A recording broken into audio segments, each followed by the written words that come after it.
do as good of a job working for me as they did when they were working for white people. Anybody ever seen that or gone through that before? Where it's almost like because you're related, they just don't take your business seriously. They just kind of, like show up when they can, might show up late, might not want to do a good job. And that infuriates me actually. Even to this day, if I have a loved one that works with me and I feel like they're slipping or slacking, I literally will just call them out and I'll say, I don't understand why you will show up on time for your white boss and do what they need you to do, but yet when it comes to me, suddenly you've got all these demands and expectations and everything else because you feel more leeway in this process. And I've had to fire a lot of people in my family. I fire, it's especially the kids. I've hired and fired every single child that I have, and I would say I have a lot of kids, but really I don't. I have one biological child, but I've got about seven kids that are either my bonus. I'm their bonus dad with the three in our house, or I just I scooped them up along the way. And I've had to hire and fire them. I've had to be like, look, this is serious. And what I find, generally speaking, is that there is kind of a lack of seriousness when it comes to black-owned businesses. I think that there is and there's which is in contrast to the level of seriousness we take when we are working for white-owned businesses. So when we are the servant of a white-owned business, we take our role very seriously. When we are the builder of a black-owned business, we don't take our role very serious because we don't think that we're operating with a serious entity. It's not real. And I think that's deeply connected to a lack of self-esteem and also connected to a lack of vision. Because a person with vision can see where something that's not real could become real if you pour into it. They understand that your decision to invest in whatever vision or dream that you have is an essential element in maximizing the probability that that venture is going to succeed. That the more time I put into it, the greater chance there is that this thing that isn't real can become real. And so what I think occurs, and this is why it's very important to have vision. It's very important to be able to have imagination, to be able to have confidence in the vision, is that your confidence in a vision that does not have adequate financing, or your confidence in the vision that does not have the resources and the expertise that it needs, or your confidence in a vision that has not yet fully developed, is literally the air that fills the balloon of possibility that vision might actually become real. Do you understand? Like when a mother gives birth to a baby, that baby in many cases might be very weak and very, very sick. And if the mother says, well, this is a weak, sick baby, I don't want to spend any time with this baby because the baby's weak and sick, then the baby is more likely to do what? The baby is going to die. But if the mother says, no, I don't care what happens with this baby, whether the baby lives or dies, I'm going to do every single thing I can to maximize the possibility this child is going to live. So I'm going to nurture the baby. I'm going to spend every minute with the baby. We're going to get the best medical care for the baby. We're going to do everything we can with the baby. We're going to feed the baby properly and give him vitamins.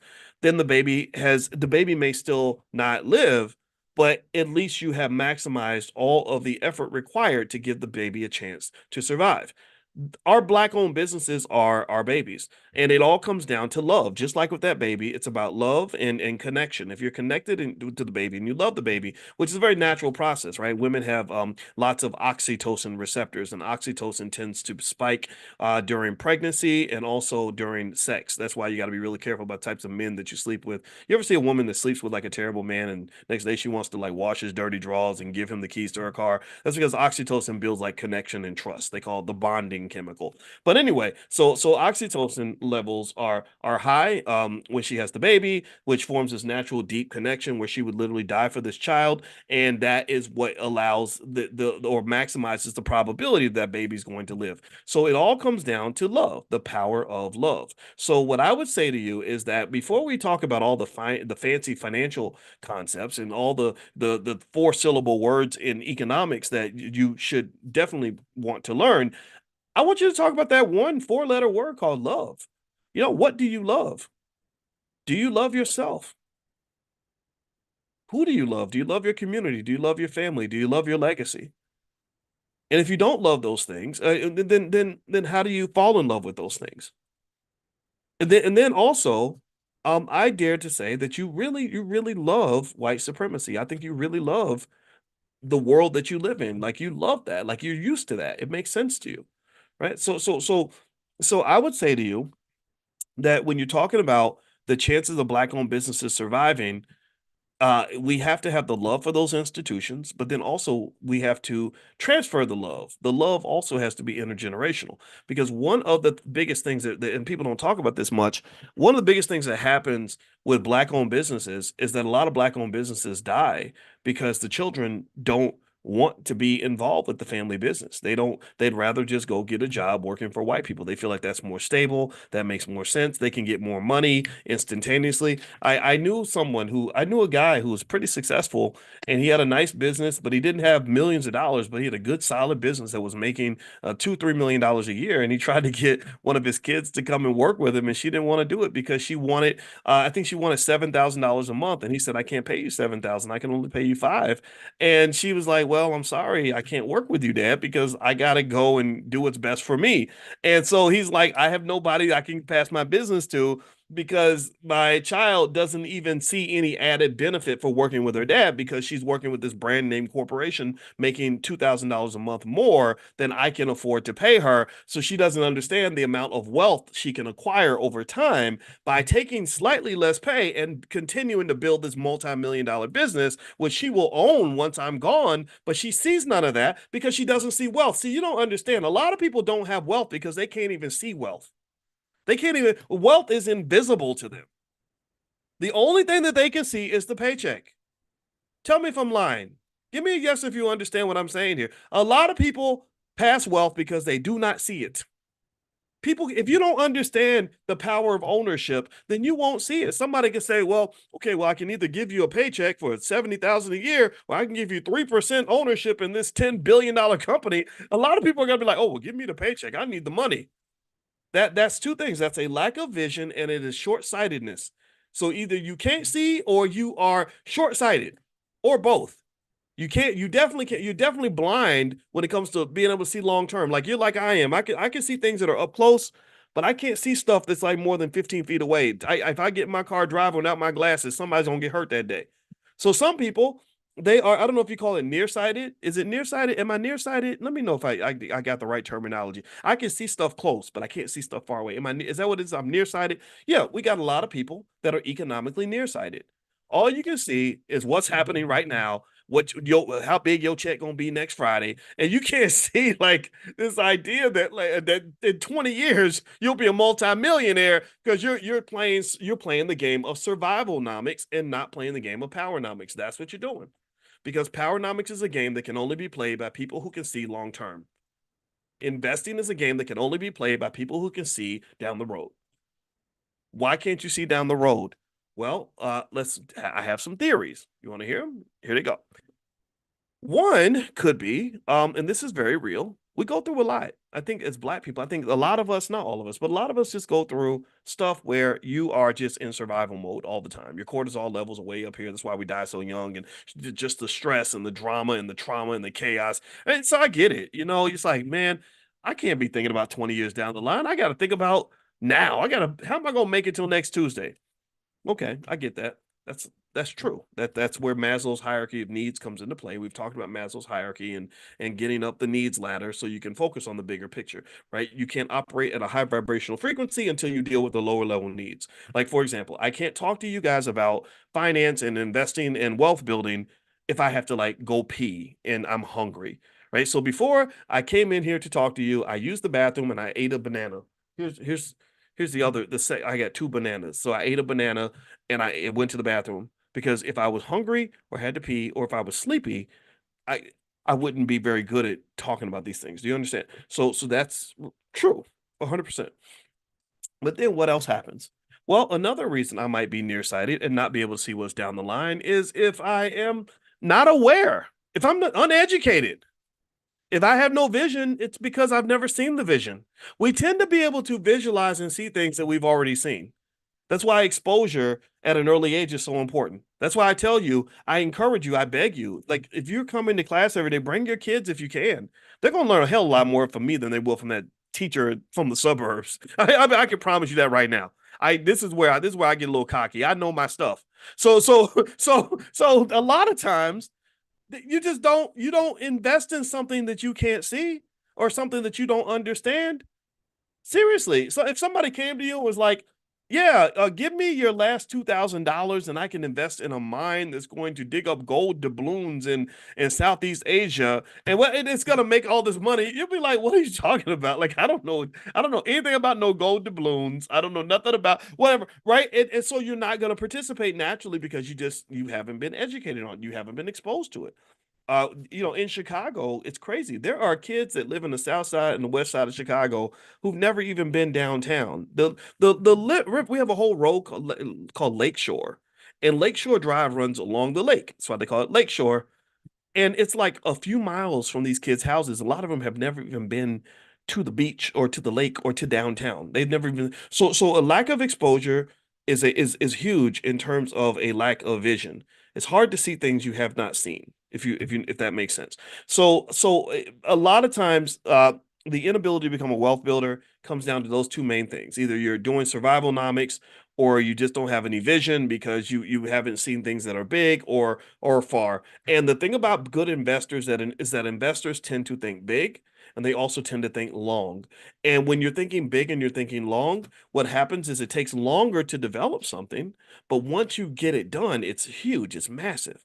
When I was at Syracuse and I was trying to become a public scholar, I'd seen people like Michael Eric Dyson and Cornel West, and I wanted to kind of do what they did, but I didn't want to do it the exact same way. I knew I said, look, if I come out here talking the stuff that's really in my head, they gonna fire me in a minute. So if I get a job on CNN or something, it'll be a temporary job. Or if I get a book deal, my publisher's gonna cut me off as soon as I start telling the truth about white folks. So I gotta be careful. So instead of doing what they did exactly, I just said, let me tweak the model a little bit based on my expertise in finance. So Cornell and Michael, they have book publishers. I said, well, let's create our own publishing company. They're represented by speakers bureaus. I said, let me go ahead and we're going to create our own speakers bureau. It was called Great Black Speakers. And then eventually even I said, instead of going into their media, I need to have my own platform because I have more to say. When you go on CNN, I've been on the CNNs and the Foxes and the Breakfast Clubs and all these shows, and it's fun, it's nice, but the problem is that you don't really get to dig into the nitty gritty of a topic. Like it's like you get like 2 minutes to make your point, and it's like, and then you got to go home, and it takes the whole day, and it's just a waste of time, honestly. So I don't really lean toward that. I like sitting talking to you so we can really talk about what we need to talk about. So anyway, one other thing that I remember that really worked out well was when it came time to like figure out like, okay, how do we let people know what our ideas are? How do we get exposure? um I remember people saying, that, well, I go to the local news outlets and I want to go and talk to the local TV station or the local newspaper. And I remember thinking, I don't think, why would we go local? Why don't we just try to get on national TV? Then we get all the cities at once. Instead of going city by city, let's just think big. Let's see if we can get on, CNN or Fox or something and hit the whole country at one time. And that was just one tiny example of thinking big. And so what happened was that's what I did. I instead of paying a publicist to get me on local stations, I paid a publicist to get me on national TV. It was harder. It took longer, but once I did, it was like, oh yeah, it's okay. Fox News, CNN, the Wendy Williams show that was nationally syndicated. It was at that time Wendy. I love Wendy Williams. Like as when she was really doing her thing, she was one of the most professional, intelligent hosts I ever worked with, and I was on her show many times, and it was amazing. So my point is to say that it was really thinking big that kind of made a big difference. And what I want you to do in general with whatever you do, I want you to not be afraid to think big. But then when you think big, you have to be informed. You have to be prepared for what comes with that. Sometimes thinking big is a little riskier. If you take a risk, there's a chance that you're going to fail, and how you process failure is massive when it comes to succeeding in anything. You have to really form a healthy relationship with failure, and that's one of the reasons why we have that Black financial therapy department in the Black Business School. Is because my wife, who's a therapist, she trains therapists. That's how good she is. I said, bring your therapist friends together so we can really get the right mindset, so that when we're going to battle, we understand that going to battle means it does preparing for battle does not guarantee that you're going to win the fight. Do you understand that? Right? Even the best, most well-trained soldiers will go to battle and get killed. Sometimes they get killed quickly, and it kind of sucks, right? You're like, I did all this training and I died in the first 3 minutes of Normandy. That's there's some soldiers out there like that. But at the same, but the thing is though, and this is why I admire our veterans so much, is that there was a mindset that still went with that, where they just kind of said, it is what it is. This is the risk I'm taking, and I'm doing this because I have some higher purpose that is bigger than just me trying to survive this experience. I'm fighting for some other idea. Maybe in World War II, it was a little more noble, like we're fighting for freedom, we're fighting, to deal with Hitler or whatever, right? Now, the other wars, obviously, questionable. Vietnam, I mean, come on, but seriously, though, that's the idea. So the question I want to ask you is this. As an economic soldier who is breeding other economic soldiers in your household, what are you fighting for? Like, what is your big idea that you're fighting for? What is the big, aha moment that where you're just like, you know what? I love this concept. I love this thing. I love this mission. I'm okay with whatever happens. We're gonna build regardless, whether we build successfully or build and fail. I'm gonna fight for this. Like, and I'm willing to try to do this and not succeed. And that is a realistic conversation. I think every black person who wants to build any person that wants to build wealth, legacy, level up, or whatever, you're gonna have to deal with that. You got to deal with the fact that 80% of black owned businesses don't succeed, but somebody's got to go out there. Some of us still got to go out there, knowing that you remember in college where they would say, look at the person next to you on your left, the person on your right. One of those people won't be here, or something like that. Well, now it's like, look at the other four people. Get in a group of five, and the other four people aren't going to make it. Right? That's crazy. Those are horrible, painful odds. So when you are dealing with odds like that, but you know that you're literally still in mission critical. That if we don't do something, nothing good's going to happen. You have to figure out, what mindset do I have to be willing to take those kinds of odds to go get something done. And here's the thing: it's hard to do, but once you figure out your why, then that elevates you another level. That heightens your consciousness. That gets you to the point where you're not thinking about the little stuff, like the little stressors and, oh, the money ain't right and this is so hard. You get past all that, and you get back to the big idea. And the big idea is what keeps you going every day. The big idea is what gets me up every morning to do this with you. The big idea is what helps me to ignore every single Negro naysayer that comes in my path. I just swipe them out the way. I just smack them like Bernie Mac. Remember the scene where Bernie Mac was in that Chris Rock movie where he ran for president and he was just going and smacking people one by one like that? Like, that's what I just, when you step up, black people can't build wealth. Smack. Black Dr. Boyce, you full of it. Smack. You ain't never gonna succeed. Smack. I smack him out the way because I'm seeing the bigger vision at the end. I'm looking at the finish line. And I'm saying, no, this plane is taking off, buddy. And if you're not on it, that's okay, because this plane is taking off. It has already taken off.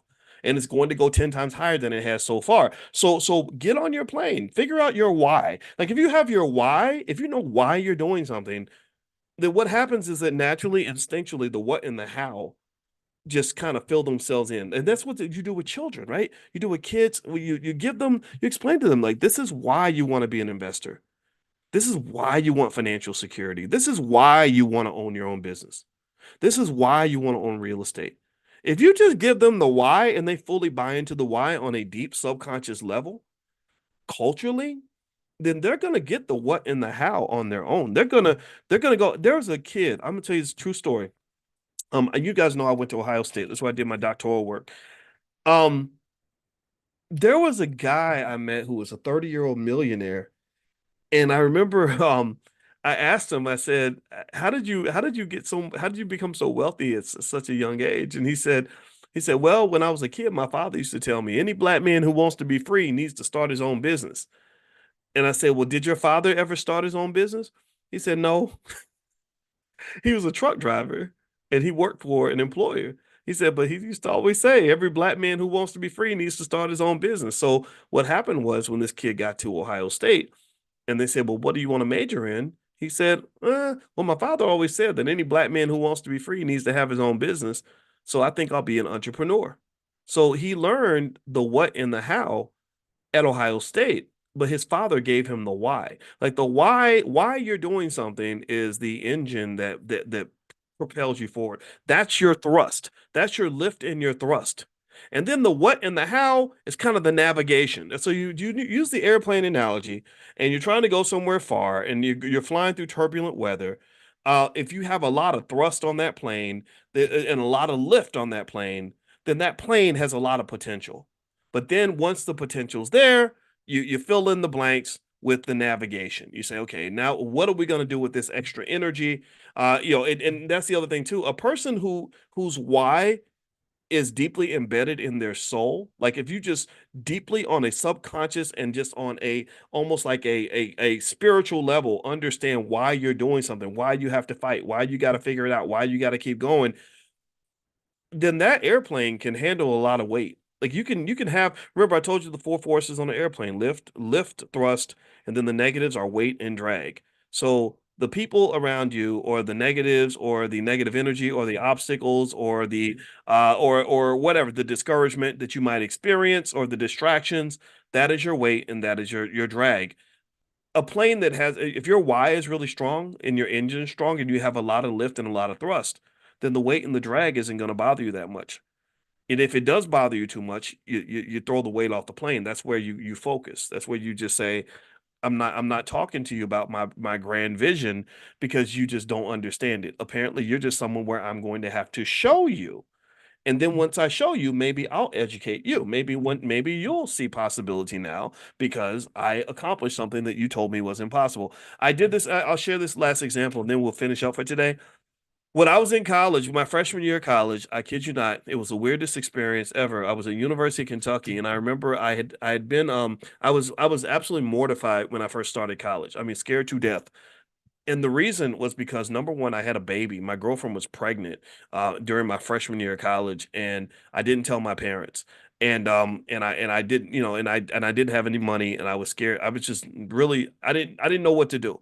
And I went to college because they gave me this little tiny scholarship, and the only three options I really had, because I had to leave home. My father didn't play that. He didn't play the whole like stay in the house till you're 30 type of thing.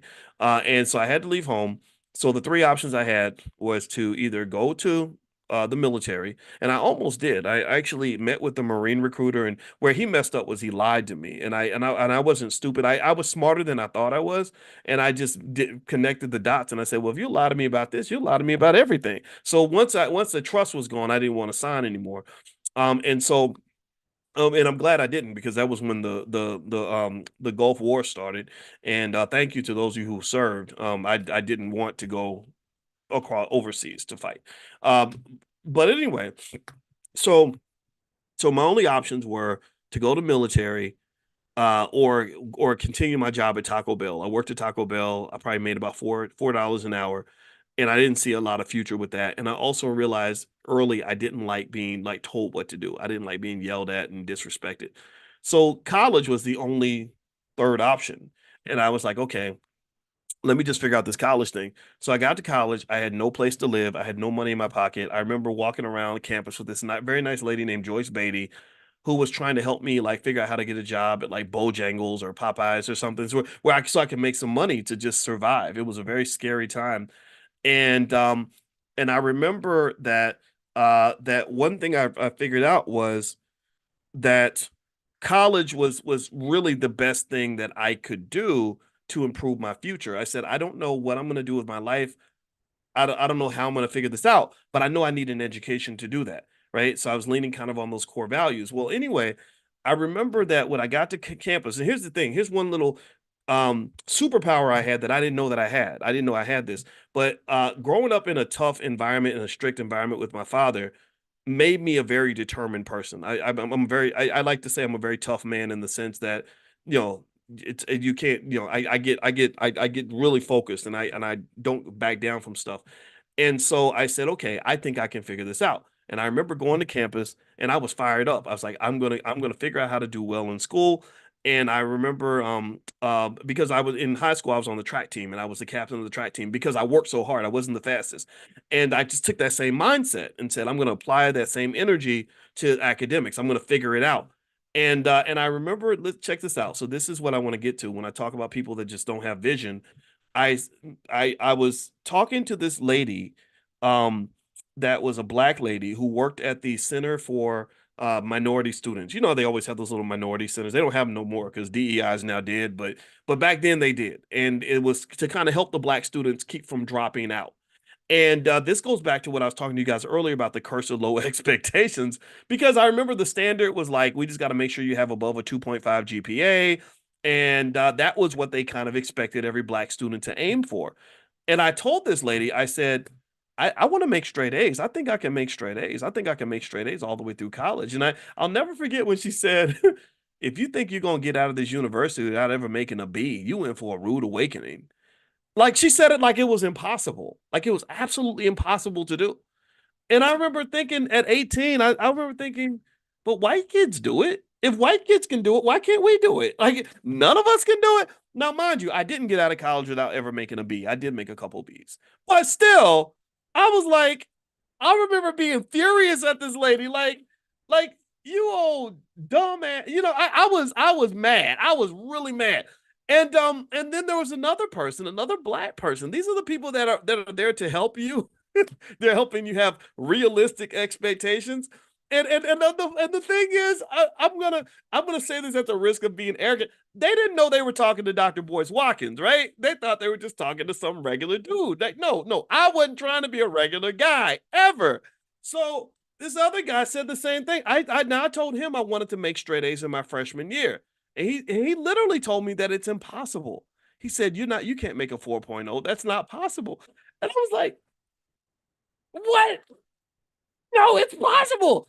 And do you know the only person who believed that I could do it was this old white lady who worked with, she was one of those people that she was really a true ally. Like she worked with the black students, and her name was Lois Remner. I'll never forget her. She's actually passed now. And I would go to her office and she would help me with my English paper. She would help me to write better, and she was real patient with me, and I was going through a lot of psychological stuff, like a lot of transformation, a lot of just 18-year-old energy where I couldn't figure things out, but I was just really determined. And I would talk to her about my feelings and my goals and my dreams, and she would just talk to me, and she believed in me. She told me that anything was possible, and I never forgot this lady. And so here's what happened. So at the end of that first semester, I made that 4.0. And I still remember the day I got that report card in the mail. And back then they couldn't email you and stuff because that's how old I am. And I remember we were jumping up and down and dancing in the house, and we were all excited. And because it was like a turning point, like for the first time in my life, I was really good at something. Like I really feel like, God, I got a future now. Like I want to cry when I think about it, because before that I felt so lost. I felt like I don't know what I'm gonna do. This baby, because my daughter was born during that same Christmas break. So this was a heavy, heavy time for me. And I remember going to those same people who told me that making straight A's was impossible. And I went to the guy and I was like, here, look at my report card. I did it, and I think about that experience, and he just kind of said, oh, well, good job, or something like that. But I was kind of like, look, Negro, it is possible. Look, I did it. But that's what I think about when I think about the fact that you have people that claim that they love you, but they limit you, and they don't realize what they're doing. And it's not their fault. You have to forgive them, for they know not what they do. But their lack of vision clouds their ability to understand what your potential might be. And also they're not you. They don't have the drive that you have. They don't have the skill that you have. They haven't sat through like all these classes you and I have been sitting through together, right? They haven't done these things. So it's still, and to believe it or not, to this day, that's still a battle that I fight all the time. And what it gets to the point where it's a lot of times I'm really careful about who I even try to share a vision with, because most people don't even get it. They don't even either. It's like either people believe in you and they're like, especially if you have a little bit of a track record, then they start to believe. It's like, oh, your voice. I think you could probably pull it off. So either they believe in you and they say, yeah, okay, wow. So you expand their vision and they accept that, or some people are just stuck. They just like, I don't know, that's not going to work. Why would you do that? That's crazy. That's not, you're going to fail. And that energy is so bad. That is literally the weight on the airplane, and I'm constantly throwing weight off my plane every day. So I would encourage you to just know that this whole black wealth, black business, black investing journey is a perilous journey. You are flying your plane through turbulent weather and you're going to a destination that's pretty far from any place you've ever been. There are lots of uncertainties on that path. Um, and I applaud you for having the courage to take that trip. But just be very conscious. There's that word conscious. Remember, this is economic consciousness that we do every morning at 10 a.m. Eastern. And I want you to be conscious of the weight and the drag so you can make sure your plane is balanced so that you don't have these problems that tend to emerge when we are sort of carrying what people think and carrying around that crazy energy. Don't do that. All right. Okay. So I hope this discussion was beneficial to you. I'm going to go ahead and break us down for today. We're going to bounce out for today. If you have not done this yet, text the word morning to 87948, and I'll send you guys periodically a text to remind you when we have class. But Zoom also sends out reminders as well. So just text the word morning to 87948. And also, if you want to take a look at our financial certification for kids, there's the link again. It's 60% off.